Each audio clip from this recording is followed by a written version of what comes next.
नमस्कार प्यारे बच्चों।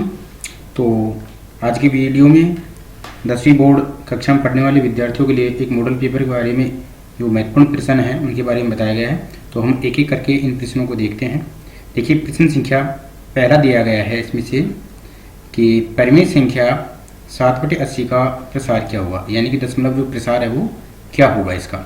तो हम इसको किस प्रकार से हल करेंगे, यानी कि ये 7/80 लिखेंगे हम इसमें, ठीक है। तो हम हर को क्या लिखेंगे इसमें, घातांक के रूप में। तो 80 का जब हम अभाज्य गुणनखंड करेंगे इसके, तो 80 का जो अभाज्य गुणनखंड होगा हो जाएगा 2 की घात 4 गुणा 5 की घात 1। ये इसको घातांक के रूप में लिख देंगे। तो हम अंश में 7 लिख दिया और नीचे हम लिखेंगे 2 की घात 4 गुणा 5 की घात 1। अब हम क्या करेंगे, अंश में 7 लिख दिया, नीचे देखिए 2 की घात 4 गुणा 5 की घात 1। अब हर में देखिए 5 की घात 1 है और 2 की घात 4 है, तो इसको भी 5 की घात 4 बनाने की हम कोशिश करेंगे। तो यहाँ मैं 5 की घात 3 से इसको क्या कर देता हूँ, मल्टीप्लाई कर देता हूँ। तो जितना हमने हर में गुणा किया है उतना ही हम किस में गुणा करेंगे, अंश में गुणा करेंगे, ठीक है। आगे देखिए, ऊपर 7 गुणा 5 की घात 3 ये आ जाएगा और नीचे हमारे पास में 2 की घात 4 गुणा 5 की घात क्या हो जाएगा 4, ठीक है। अब ऊपर देखिए 7 गुणा इस 5 की घात 3 का मतलब क्या होता है 125 और नीचे देखिए यहाँ देखिए 5 दूनी 10 और घात कितनी हो जाएगी हमारे पास में 4। तो ऊपर ये जाएगा गुणा करेंगे तो 5 7 35 3 7 2 14 3 7 मसला देखो 5 7 35 इसलिए 3 7 2 14 और 3 17 असल 1 7 1 7 1 8, यानी कि उनको गुणा करने पर 875 और नीचे कितनी जीरो आई हमारे पास में 4 जीरो। अब जितने जीरो हैं उतने हम छोड़ के हम क्या लगा देंगे दशमलव। तो 5 7 8 और एक अंक ये जीरो लगा दी और ये दशमलव। तो हमारा जो राइट आंसर हो जाएगा वो हो जाएगा ब, इसका राइट आंसर हो जाएगा। नेक्स्ट क्वेश्चन देखते हैं इसका।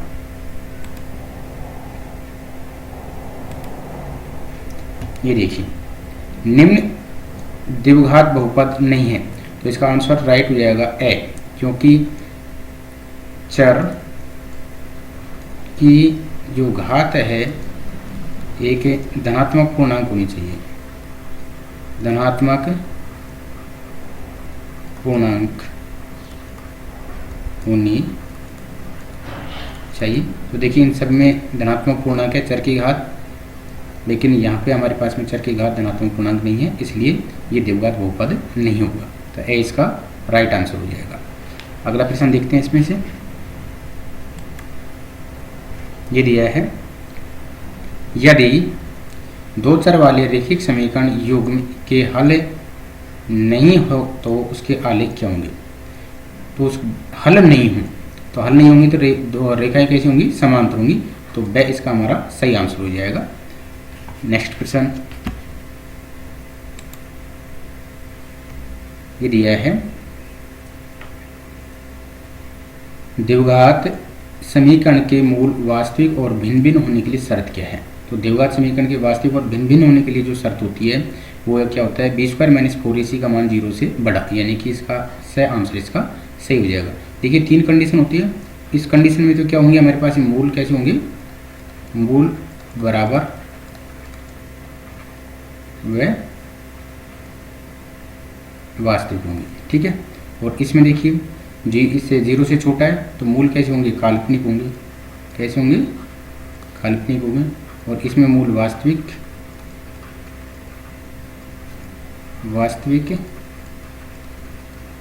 वे अलग अलग होंगे, यानी कि भिन्न भिन्न होंगे। अगला प्रश्न देखते हैं। ये दिया है, समांतर श्रेणी, ये समांतर श्रेणी दी गई है, इसका सार्वंतर लिखना है। देखिए सार्वंतर डी, यानी दूसरे में से पहला पद, दूसरा पद हमारा कौन सा है 1 और पहला पद है 3, इसमें से घटाया तो हमारे पास है -2, तो राइट आंसर हमारा कितना हो जाएगा ब। तो ब इसका सही आंसर हो जाएगा। नेक्स्ट क्वेश्चन ये दिया है, एक रेखाखंड को दिए हुए अनुपात में विभाजित करने के लिए रेखाखंड के एक बिंदु पर बनाया जाता है। तो देखिए रचनावली प्रश्नावली से सवाल दिए गए हैं।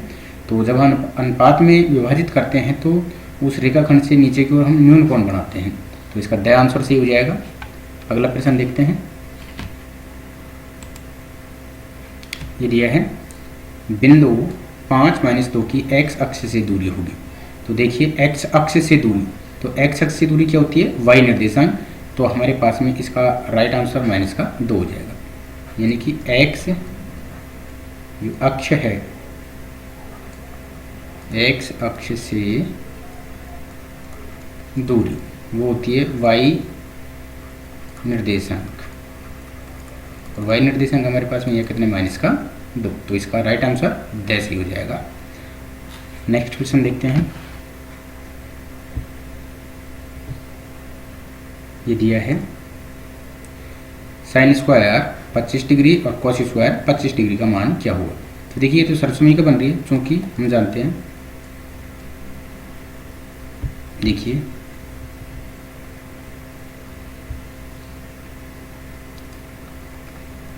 क्योंकि साइन स्क्वायर थीटा प्लस में कॉस स्क्वायर थीटा का मान कितना होता है 1, और यहाँ पे हमारे पास में जो थीटा की जो वैल्यू कितनी दे रखी है 25, इसलिए साइन स्क्वायर 25 डिग्री प्लस में कॉस स्क्वायर 25 डिग्री, इसकी वैल्यू कितनी हो जाएगी? 1। तो इसका राइट आंसर कौन सा हुआ? स आंसर सही हो जाएगा। अगला प्रश्न देखते हैं। ये दिया है यदि कोसेक ए √3/2 है तो ए का मान ज्ञात कीजिए। तो देखिए कॉस ए बराबर √3/2 ये दे रखा है। अब हम सारणी से देखेंगे कितनी डिग्री का मान, ये कॉस में कितनी डिग्री का मान √3/2 होता है। तो चूंकि कॉस जो 30 डिग्री होता है उसका मान √3/2 होता है, तो हम लिख देते हैं कॉस ए बराबर इसका मान कॉस 30 डिग्री, या कॉस से कॉस कैंसिल, तो ए का मान हमारे पास में कितना आ जाएगा? 30 डिग्री। तो राइट आंसर हमारा कौन सा हो जाएगा? ए इसका राइट आंसर हो जाएगा। प्रश्न नंबर अगला देखते हैं इसका। देखिए ये बंटन दिया गया है 2, 3, 4, 7, 5 का माध्यक क्या होगा। तो यहाँ से हम देखते हैं सबसे पहले इन प्रेक्षणों को आरोही क्रम में लिखने पर, तो माध्यक में प्रेक्षणों को सबसे पहले किस में लिखते हैं? या तो आरोही क्रम या अवरोही क्रम में। तो प्रेक्षणों को आरोही क्रम में लिखने पर, तो देखिए सबसे पहले 1 आएगा, इसके बाद में 2, 3, 4, 5 और 7। अब प्रेक्षण देखिए यहाँ पे प्रेक्षणों की तो संख्या n बराबर कितनी है? 1, 2, 3, 4, 5, 6 हमारे पास में प्रेक्षणों की संख्या दे रखी है। तो माध्यक क्या होगा हमारे पास में, क्योंकि सम है, क्या दे रखा है? सम। तो हमारा जो माध्यक होगा वो होगा n/2 व n/2 प्लस 1वां प्रेक्षण का औसत। ठीक है, तो देखिए n का मान 6/2 व 6/2 प्लस 1वां प्रेक्षण का औसत। तो देखिए यहाँ से 3 व 4वां प्रेक्षण का औसत। अब यहाँ से हम देखते हैं तीसरा, तो हमारा ये है प्रेक्षण, और चौथा प्रेक्षण कितना है? 4। तो इनका औसत निकाल लेते हैं, यानी 3 प्लस में 4/2 7/2, यानी कि जो हमारा माध्यक आ जाएगा वो आ जाएगा 3.5। तो राइट आंसर हमारा कौन सा हो जाएगा? द इसका राइट आंसर हो जाएगा। अगला प्रश्न देखते हैं। ये दिया है, देखिए माध्य ज्ञात करने का सही सूत्र नहीं है। ये प्रश्न दिया है माध्य ज्ञात करने का सही सूत्र नहीं है। तो देखिए ये तो होता है x बार बराबर सिग्मा fi/xi, ये तो राइट आंसर होता है। x बार बराबर a प्लस सिग्मा fi/di/सिग्मा fi, क्योंकि ये कल्पित माध्य विधि से ज्ञात करने का फॉर्मूला है, और इसमें हमारे पास में ये h नहीं आता है गुणा में, क्योंकि पग विचलन विधि में आता है, तो इसलिए ये भी राइट आंसर है। और ये हमारे पास में पग विचलन विधि का है, तो ये भी राइट आंसर है। तो हमारे पास में सूत्र नहीं है, तो कौन सा नहीं होगा इसमें से? ब इसका राइट आंसर होगा। कौन सा होगा? ब इसका राइट आंसर हो जाएगा। अगला प्रश्न देखते हैं। ये दिया है, यदि पीई यानी कि प्रायिकता दे रखी, किसी घटना की प्रायिकता 0.05 दे रखी है, तो घटना ई नहीं होने की प्रायिकता ज्ञात कीजिए। तो जब घटना होने की प्रायिकता दे रखी है और घटना नहीं होने की प्रायिकता पूछी जाती है, तो एक में से घटाया जाता है। एक में से हम 0.05 इसको घटाएंगे, तो हमारे पास में क्या बचेगा? 0.95। तो हमारा राइट आंसर क्या हो जाएगा? ए। नेक्स्ट प्रश्न ये दिया है, निम्नलिखित प्रश्नों में रिक्त स्थानों की पूर्ति करते हुए उत्तर पुस्तिका में लिखी। तो देखिए ये कंडीशन दे रखी है, दो चर वाला जो रेखिक समीकरण है, a1/a2 बराबर b1/b2 बराबर c1/c2 हो तो समीकरण निकाय का हल। तो इस प्रकार की जब शर्त दी जाती है तो निकाय का जो हल आएगा उसमें अपरिमित रूप से अनेक हल इसके आएंगे। अपरिमित रूप से अनेक हल इस रिक्त स्थान में आ जाएगा। अगला प्रश्न देखते हैं। ये दिए है, समांतर श्रेणी 5, 7, 9 और 13 में रिक्त पद को लिखिए। इसमें रिक्त पद लिखना है। अब रिक्त पद देखिए, ये पहला पद, दूसरा, तीसरा और चौथा पद लिखना है। तो यहाँ पे हम वैसे भी निकाल सकते हैं। देखिए 5 और 2 7, 2 9 और 2 11। तो रिक्त पद हमारा कौन सा जाए? 11। और अगर अपन उससे करना चाहें तो यहाँ पे देखिए प्रथम पद ए बराबर हमारे पास में कितना है? 5। और यहाँ डी सार्वंतर 7 - 5 कितना आ जाएगा? 2। और हमें कौन सा पद निकालना है यहाँ से? चौथा पद। तो A4 क्या होता है? A प्लस में 3D। तो यहाँ A का मान रखेंगे 5 + 3 इंटू D का मान 2, तो 5 + 3 दूनी 6 यानी कि 11। तो हमारा राइट आंसर कौन सा हो जाएगा? 11 इसमें आ जाएगा राइट आंसर। अगला प्रश्न देखते हैं। ये दिया है, एक ऐसी सरल रेखा जो वृत्त को केवल एक बिंदु पर ही स्पर्श करती है कहलाती है। तो वो क्या कहलाएगी? स्पर्श रेखा। क्या कहलाएगी? स्पर्श रेखा। अगला प्रश्न दिया है, दो बिंदुओं के बीच की दूरी क्या है? ये बिंदु दे रखे हैं, तो दूरी सूत्र क्या होता है हमारे पास में? x2 - x1 का whole square plus y2 - y1 का होल स्क्वायर। अब यहाँ से देखिए हम x2 का मान हमारे पास में कितना हो जाएगा? 4 में से, और ये किसका मान होगा? x1 का 2 इसका होल स्क्वायर प्लस y2 का मान 2 माइनस y1 का मान कितना है? 3 का होल स्क्वायर, और इसका क्या लिखूँ मैं? Under root. अब यहाँ से 2 का होल स्क्वायर प्लस यहाँ से कितना है? -1 का होल स्क्वायर, ये हमने लिखा दिया। अब यहाँ से देखिए 2 दूनी 4, -1 का वर्ग करेंगे तो प्लस का 1 ही आएगा। तो हमारे पास में ये आ जाएगा √5। तो यहाँ हमारे जो रिक्त स्थान में आ जाएगा वो आ जाएगा √5। अगला प्रश्न देखते हैं इसका। ये दिया है 1 + tan² थीटा किसके बराबर होता है?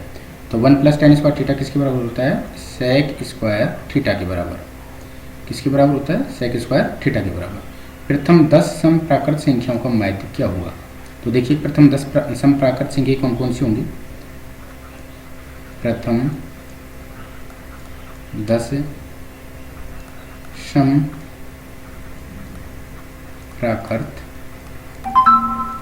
संख्या देखिए कौन कौन सी हो जाती हैं।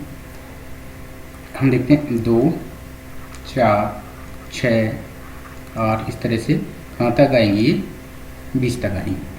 तो हम क्या करते हैं, यहाँ से जब क्या निकालना है? हमें माध्य निकालना है। तो इस प्रकार का माध्य निकालने के लिए हम पहले पद और सेकंड पद को हम क्या कर देंगे? इसमें ऐड कर देंगे।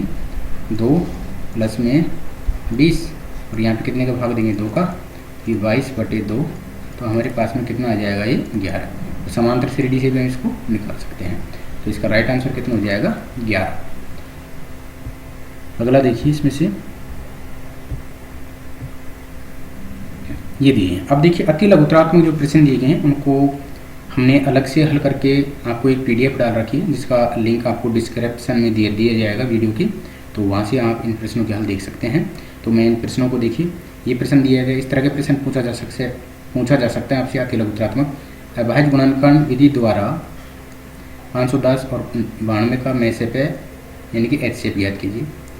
फिर इसमें दूसरा प्रश्न है बहुपद 2x² प्लस 3x प्लस 1 को x प्लस 2 से भाग देने पर शेषफल ज्ञात कीजिए। इस प्रकार का प्रश्न पूछा जा सकता है। एक द्विघात बहुपद ज्ञात कीजिए जिसके शून्यकों के योग और गुणनफल क्रम से 4 और 1 हैं। फिर ये दिया गया है दो चर वाले समीकरण निकाय का हल अद्वितीय होने की शर्त लिखिए। अद्वितीय हल होने की शर्त क्या होती है? a1/a2 not equal to b1/b2। ठीक है। द्विघात समीकरण 5x² plus 13x plus k का एक मूल दूसरे मूल का क्या है? व्युत्क्रम, तो k का मान ज्ञात कीजिए। ठीक है। छठा प्रश्न दिया है इसका 2x² माइनस 7x प्लस 3 बराबर 0 के मूलों की प्रकृति ज्ञात कीजिए। तो इस प्रकार का प्रश्न पूछा जा सकता है। दिए गए चित्र में AP 10 है तो BP का मान ज्ञात कीजिए। तो BP का मान का हमारे पास में कितना हो जाएगा? 10 ही हो जाएगा, क्योंकि बाह्य बिंदु से खींची गई स्पर्शरेखा लंबाई में कैसी होती है? बराबर। अब देखिए बिंदु PXY तथा मूल बिंदु के बीच की दूरी लिखिए। तो मूल बिंदु से दूरी पूछिए x और y की, तो ये तो फॉर्मूला ही होता है x² प्लस में y² का अंडर रूट। ये दिया गया है इसमें।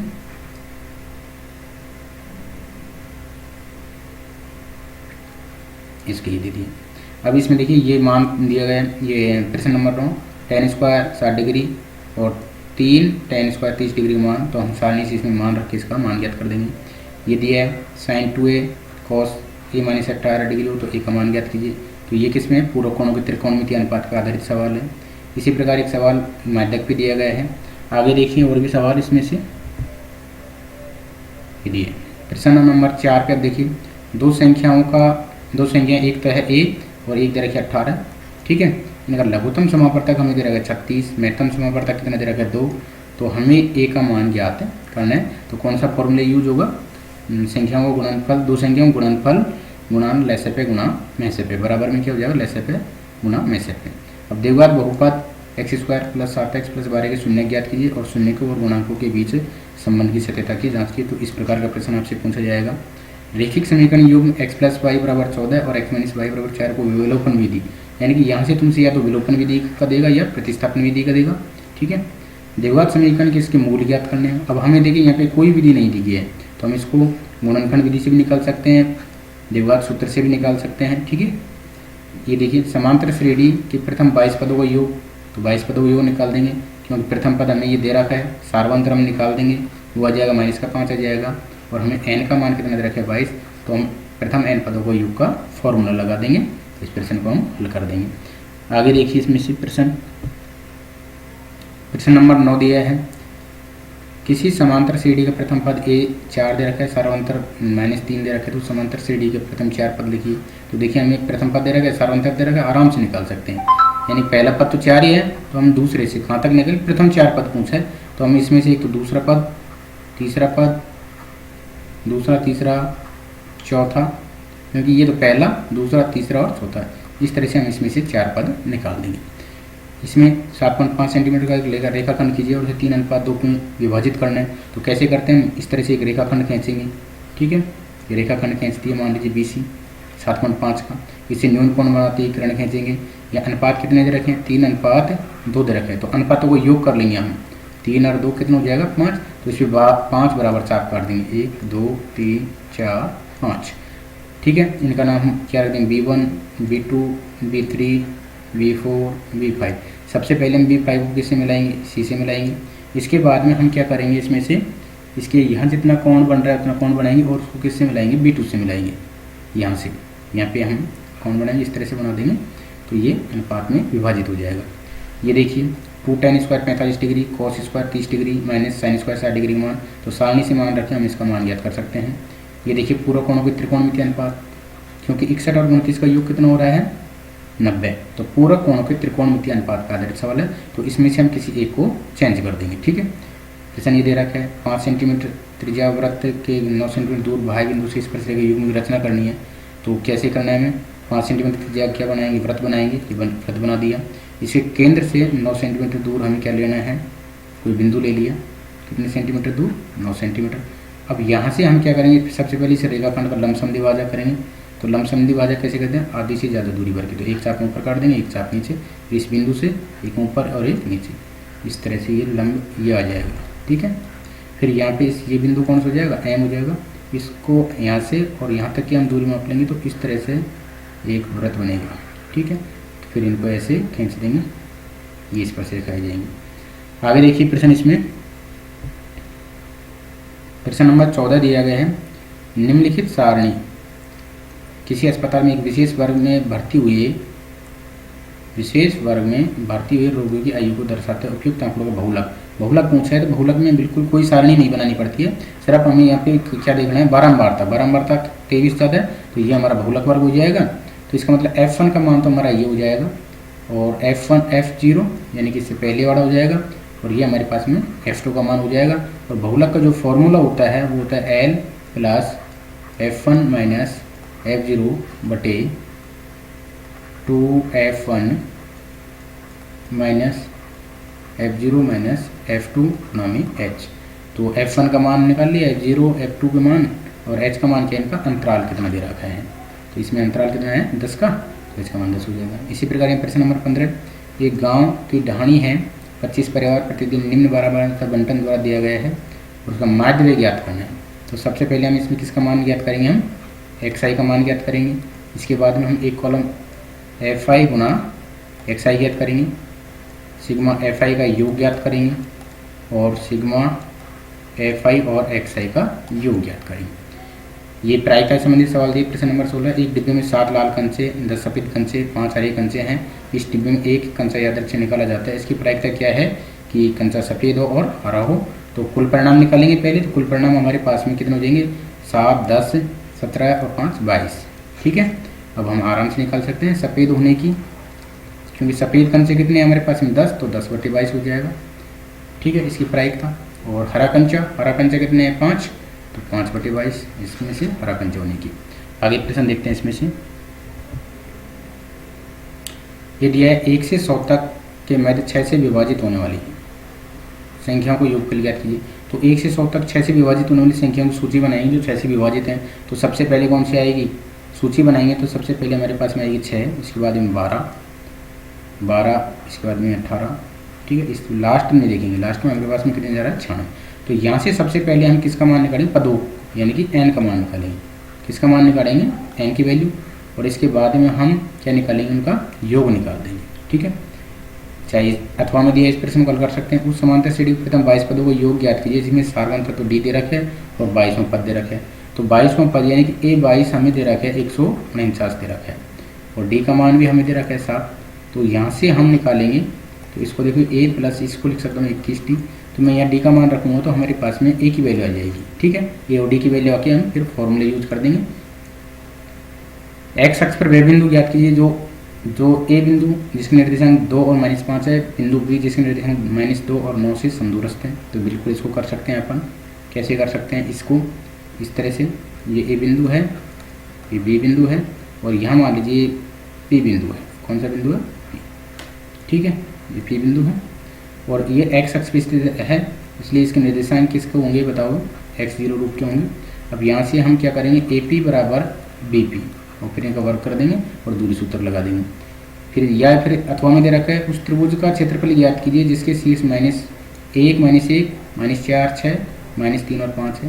तो त्रिभुज का फॉर्मूला लगा देंगे हम, क्योंकि त्रिभुज का जो फॉर्मूला क्या होता है, त्रिभुज का क्षेत्रफल का जो फॉर्मूला होता है,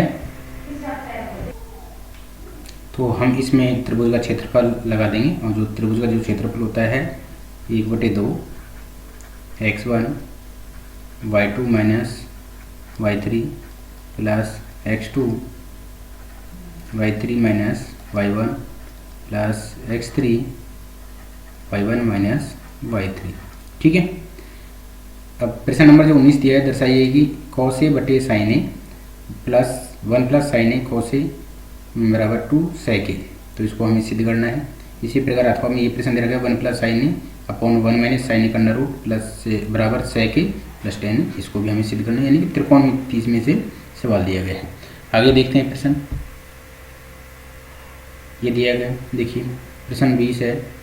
एक कक्षा के 60 छात्रों को जो भार दिया है, तो इसमें हमें माध्य ज्ञात करना है। तो माध्य ज्ञात करने के लिए हमें क्या ज्ञात करनी है, पहले CF निकालनी है। तो हम CF निकाल के क्या निकाल देंगे, इसमें से CF निकालने के लिए सबसे पहले इसमें एक ही वो सारणी बनेगी CF की।